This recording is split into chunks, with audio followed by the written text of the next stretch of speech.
J'ai appris à pouvoir me passer de tout. Comment ça, passer de tout? Me passer de tout.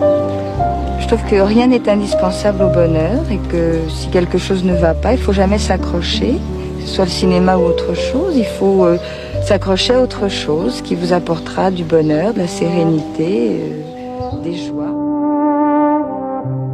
À quoi ressemble votre vie? Ma vie ressemble à une grande prison, agréable, mais c'est un peu une prison quand même. C'est-à-dire que vous ne savez pas, vous ne vous appartenez plus. Non, j'appartiens à tout le monde. On me fait dire des choses que je ne dis pas. On me fait faire des choses que je ne fais pas. C'est un peu, je vous dis, on a un peu l'impression de ne plus être libre.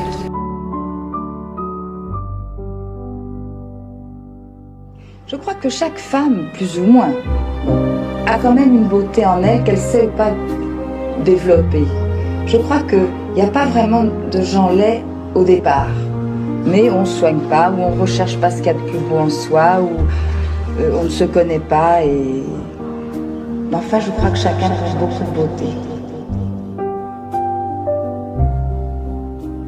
Ça m'ennuie trop de voir qu'on écrit tellement de choses sur moi et tellement de choses fausses.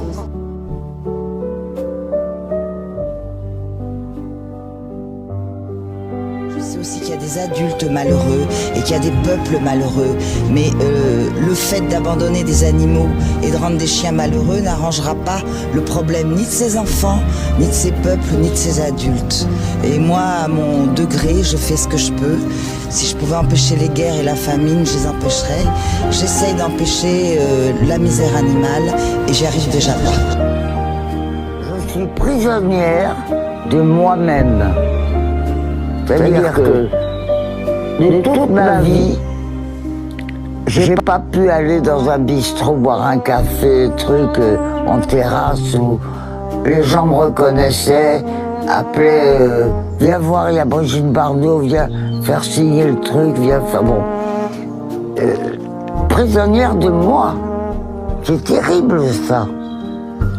Je peux pas m'évader. Je peux pas m'évader de moi.